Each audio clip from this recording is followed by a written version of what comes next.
If you have an interest in horses and love learning more about horses, the horse industry, teaching, or even managing your own horse business, then you're in the right place. We would love you to join us on our mission, which is to improve the lives of horses around the world through the education of riders, handlers, and trainers. So get comfortable, listen in, and enjoy. This has been another episode sponsored by Online Horse College.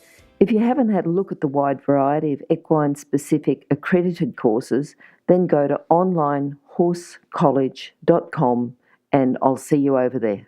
Our guest today is Charlotte Pedersen. Charlotte was born in Denmark. She became a Danish riding master and she's competed to Grand Prix. She's a dressage specialist, rider, trainer and coach. How are you, Charlotte? I'm good, thank you very much, yes. Excellent. Charlotte, we're going to throw you in straight up with a favourite quote, and I know you've got one for us. What is it? What would you like to say about it? Well, my favourite quote would be just do it, like the Nike ads. Yes. I think you just have to jump in and do as well as you can. Yep. No point just not trying the best you can do. Yeah. And I think I like that quote because you can do everything. Like if you just put your mind to it and you just do it. Now, tell me, did you have that quote or that philosophy before Nike came out with theirs? I don't know. I can't remember. It's just something I've always thought of, always liked that quote. Yes. And I think I even said that something, just do it to my students, yes. Sometimes. And, if I tell them to do something and nothing happened, I just do it. So, yeah, I suppose that comes out like that, yeah. Okay. So thinking about the first time when you very first started with horses, do you have an early memory, just something that you can remember happened or something you did when you started with horses? I started when I was 11, which is many years ago now. Yep. And I wasn't allowed to, where the riding school was, the guy who owned the riding school, you weren't allowed to start riding before you were 11. So I was just hanging out my birthday and then finally it came and I got allowed. So I went up there because my friend was riding. She was obviously older than me. Mm. And when I got there, I think I just loved it straight away. Everything else I had done in those first 11 years faded away compared to the riding. So, and I remember the first instructor I had, he was from the army, and I was in the stables I had then where the horses were tied up in stalls, Yes. So there wasn't much room in the breezeway. There wasn't a lot of room, and I was standing there in the breezeway just with my hands in the pocket, and suddenly I heard this man yell at me, "What are you standing there for with your hands in the pocket? Because you should always be, if something happened with the horses," he meant, Yes. You couldn't just stand there doing nothing or with your hands in the pocket if a horse kicked out. And I can see it from me now, and just the discipline he gave me from when I was 11 has just stuck to me all the time. Yes. Yes, because some 11-year-olds just would not come back again if someone yelled at them like that. They'd just be insulted that someone yelled at them. So you're obviously the right person. They wouldn't know. I think I didn't. I knew what was happening, yes. And I only learned by that, and it was amazing. Yeah, I can see him from me still. And I think that was the first 10 years of my riding. It was with the instructors from the army, and that was discipline, that's for sure. You didn't talk back to them or want it your way. You just did what they said and you got on the horses, they said. Yeah. Okay, now going from there, because you sort of, went on with horses to become a Danish riding master, were you always going to do that, to be a coach? Was there another type of career? I think you did talk about wanting to be a vet. Just tell us a little bit about that. Yes, I did. My dad was a vet, so I always had the same love for horses, for animals as he did. I think I was probably the most animal lover in my family. But my brothers were both academics, and I think that my dad wanted me to be a vet and wanted to be a bit academic. But I wasn't very good at school, really. I just loved going to the horses, and I wasn't thinking about doing it when I was younger, but there wasn't a lot of money in it then, and it wasn't as good then. So I did a few. I tried to get better marks from school, doing extra studies and things like that. And I went to end up studying biology at some point because I thought maybe that's what I want. I sort of gave up the horses for 6 months and to go to uni, but I just couldn't give it up.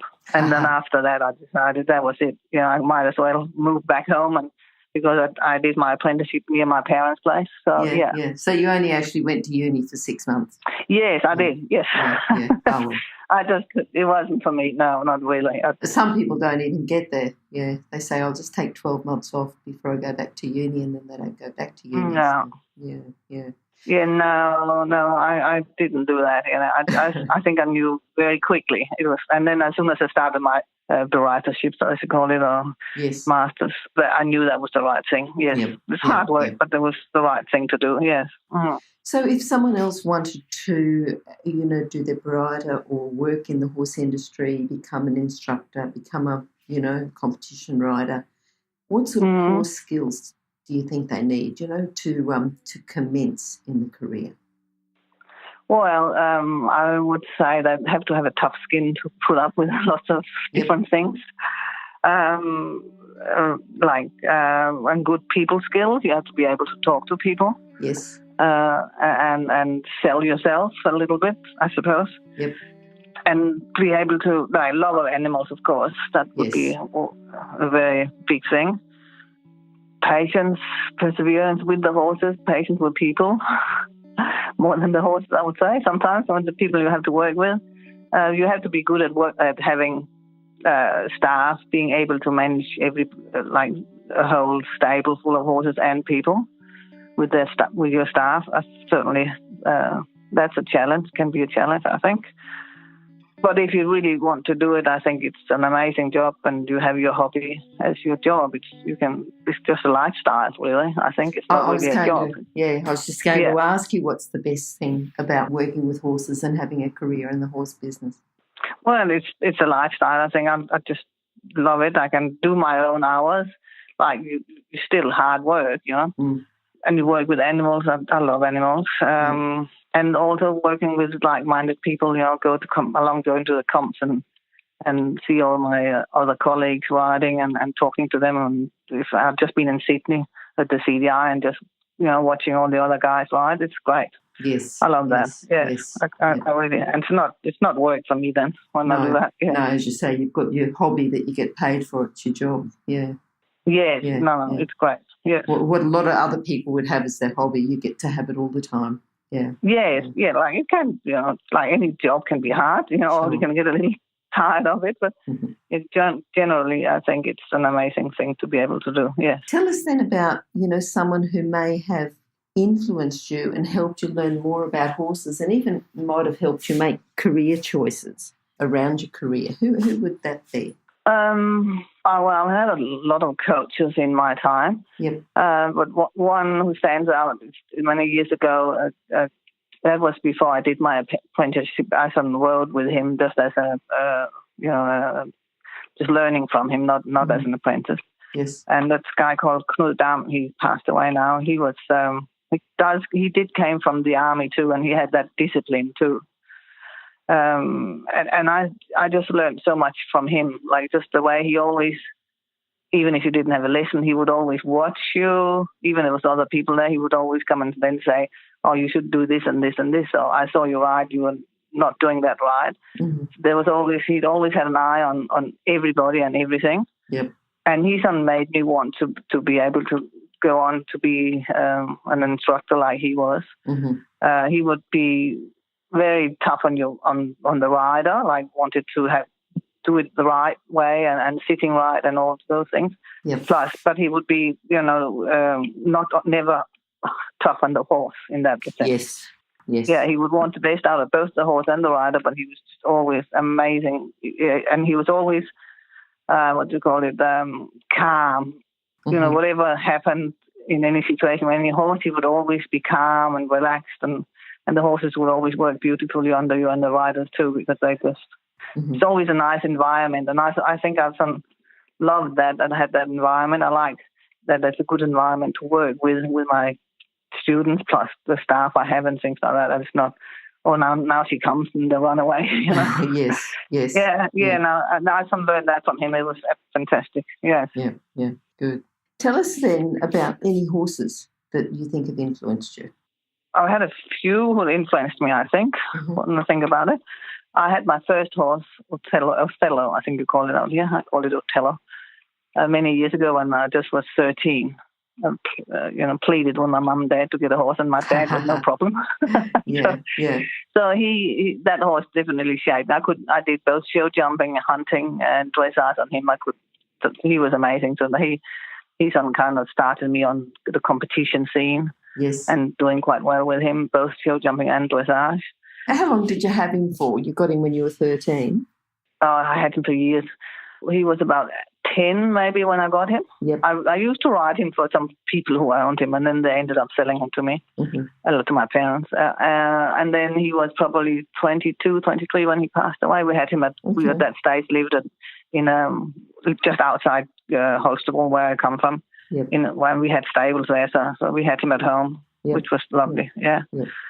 So he certainly shaped my life. And then I think the first horse I had out here, one of the first horses I had out here together with another girl called Diana, was the Carrillo, which was a Palomino Arab cross, warm blood, something like that. Yeah. He was beautiful looking horse. And he was the first horse I ever got to Grand Prix. Yes. So I trained him the whole way up there myself. And he was a bit difficult. I at some point gave up on him and just jumped him because he was so spooky and narrow. But then again, just do it. And I just kept going because I didn't have anything else at that point when I came out here. And I got him to Grand Prix. Yeah. And then my horse, Come to Me, which I had Susanna Clark owns. She bought him for me 2006. Okay. And he got me to Grand Prix, very competitively out here. So he was amazing. Yes, he was a beautiful horse. That was a real horse, that one. Okay. That was a super duper horse. Yeah. But he's old. He's old now and just retired and gets ridden a little bit. Yes, I will say those three.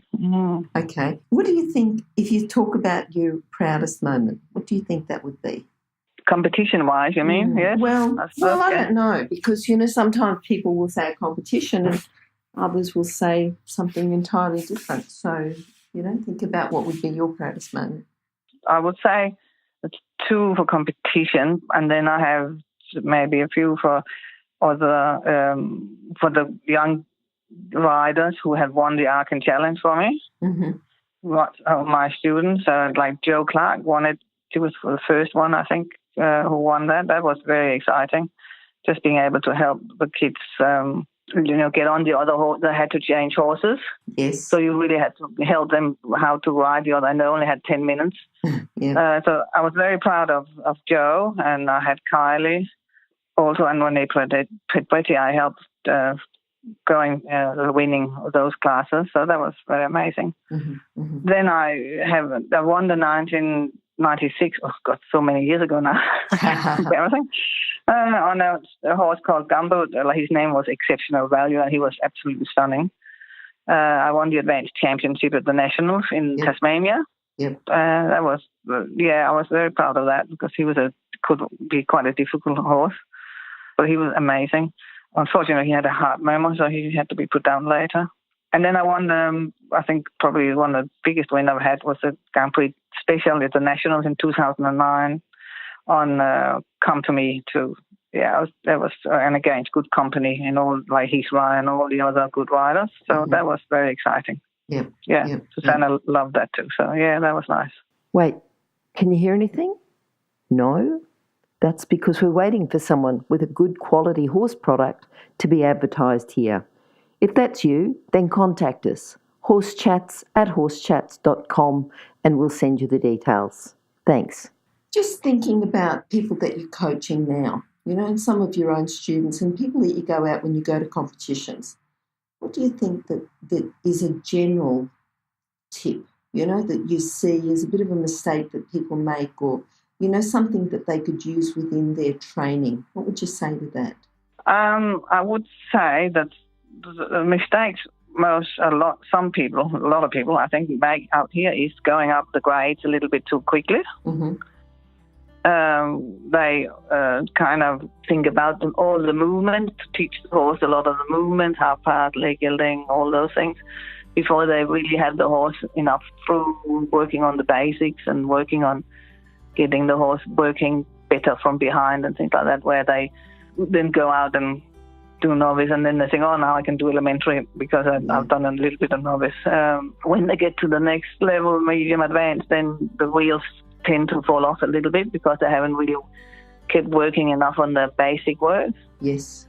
And working within the movements and getting them better instead of just like do all the test movements. I think a lot of people, to me, out here get a little bit stuck in that way of just going from one level to the other without really thinking about how the horse is going and then if you are ready for that level. So would that be like working more on the quality of the work rather than just doing the movements and going through the grades? Yes, yeah, exactly.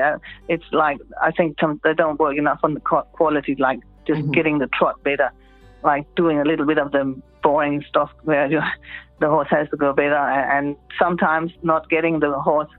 When you have to get them better, they get a little bit more goey, so they don't tend to go there because it gets a little bit scary. Because the horse, if they do come more through and get more quality in their gaits, then they do get a little bit stronger, of course. So the horses, people can then feel that they get a little bit out of control. Yes. But I think that's a big difference from here to Europe, where people get to that point and they go there. Where we sometimes don't go there.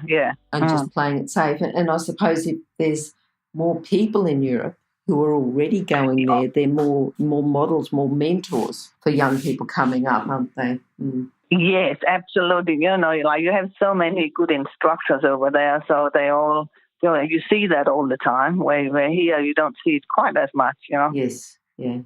Because we haven't got the same instructors and the distance to go to lessons.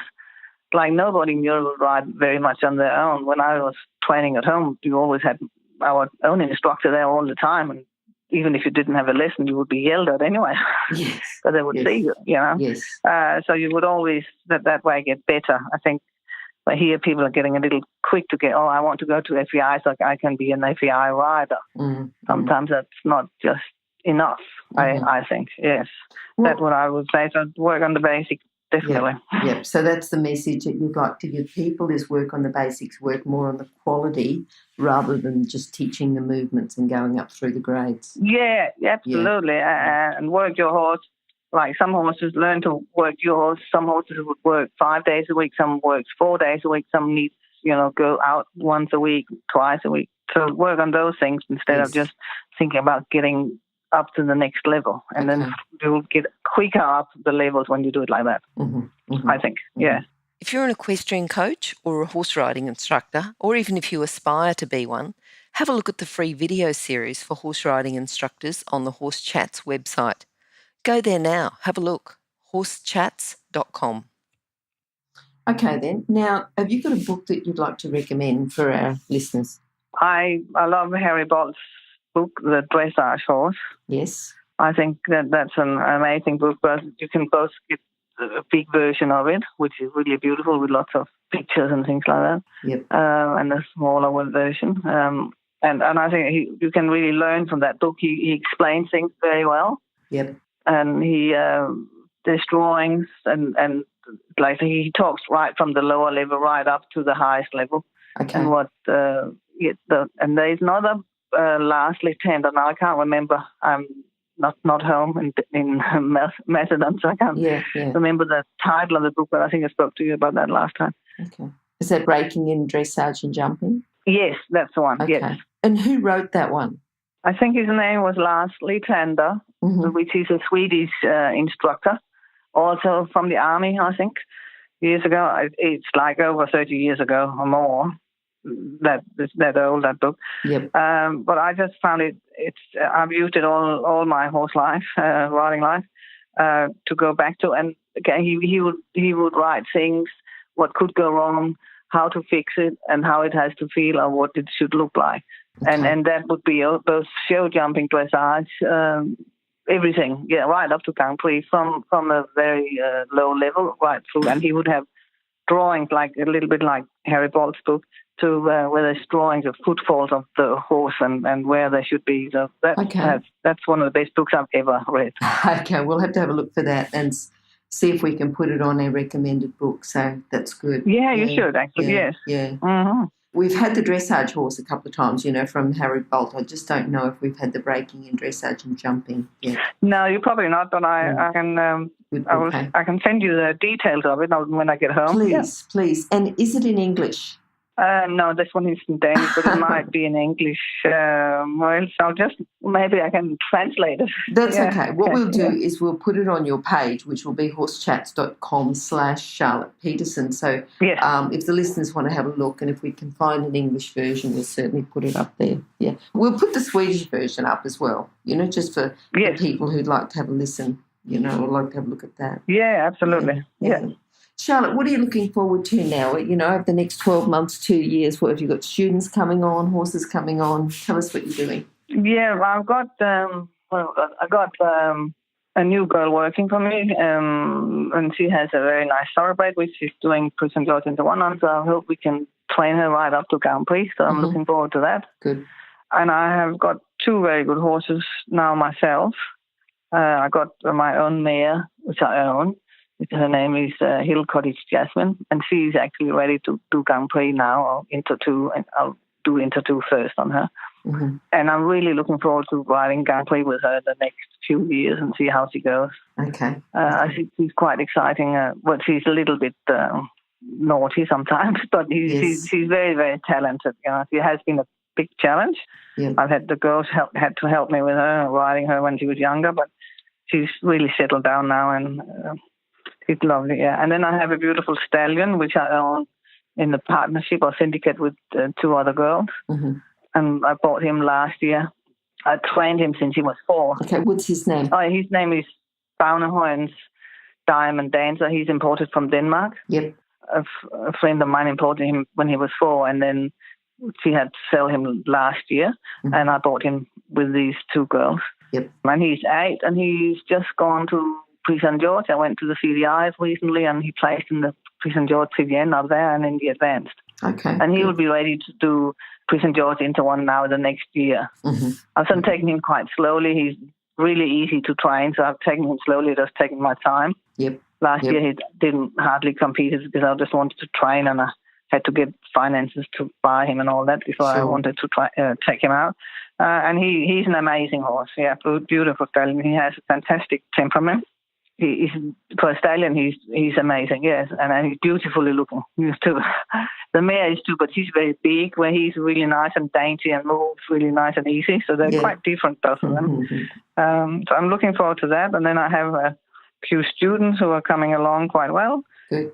And especially some of my young riders. I've got 3 or 4 young riders who was right up doing like inter-school and young rider classes, CDI classes. Mm-hmm. Into one Prix St. George, and they're all of them are really exciting girls to work with. Mm-hmm. Mm-hmm. So I'm looking forward to see what happens with them. Yeah. Okay. They'll be busy. It'll be a busy few years. Yes. Now, your philosophy with horses. Do you think you can sum it up just into a couple of sentences? Well, I think getting people to improve themselves all the time. To get them out of their comfort zone. Again, we were talking about that, getting the horses to work more through and things like that. Yes. And I don't mean that everybody has to go out to compete or anything, I don't think. I think it's important that every time they ride the horse, they can do better. Yep. Not just kind of be a little bit in the standstill and not wanting to improve. Mm-hmm. I try to install that, and that's all my lessons are. I like they wanted to improve, and so there's a lot more to go in every partnership with a horse. So keep improving on those things. Yeah. That would be, I would say. Okay, so always training the horse to the best of their ability then. Yes, plus the rider. Getting a little bit out of their comfort zone. And as I say, not just for competition, but for general, so the horse can get better and they can get better. Yes. Yeah. Charlotte, what's the best way for people to contact you? Either my email, which is hillcottage@live.com.au, or on my phone, which is 0418 597 999. That's the easiest way to get me. I'm not so good on Facebook and that. That's okay. Yeah. And for those people who missed that, just go to Horse Chats and horsechats.com/Charlotte Pedersen, or go to horsechats.com, search for Charlotte or search for Pedersen, and it's Pedersen. Okay, thanks, Charlotte. Very, very much appreciate your time today. Great talking to you, and we certainly will be looking forward to you competing, Jasmine, in Grand Prix, and your Diamond Dancer as well. Yeah. Thank you very much for having me. It's been nice. I like that. Good. Well, very good. Hopefully we'll catch up with you again sometime soon. Yeah, and I'll put the book on your website too. Please, yes. Lastly tender. Thank All you. right. Thank you very much. Okay. Bye-bye. Bye. Now, if you're still there, you probably know that I'm absolutely passionate about education within the horse industry. That's why I host this podcast. My other venture is Online Horse College. Have a look now at onlinehorsecollege.com, and I'll see you over there. Remember that our comments and instructions are general in nature and do not take into consideration your individual horses or your individual ability and circumstances. If you enjoyed this podcast, then please leave your comment below.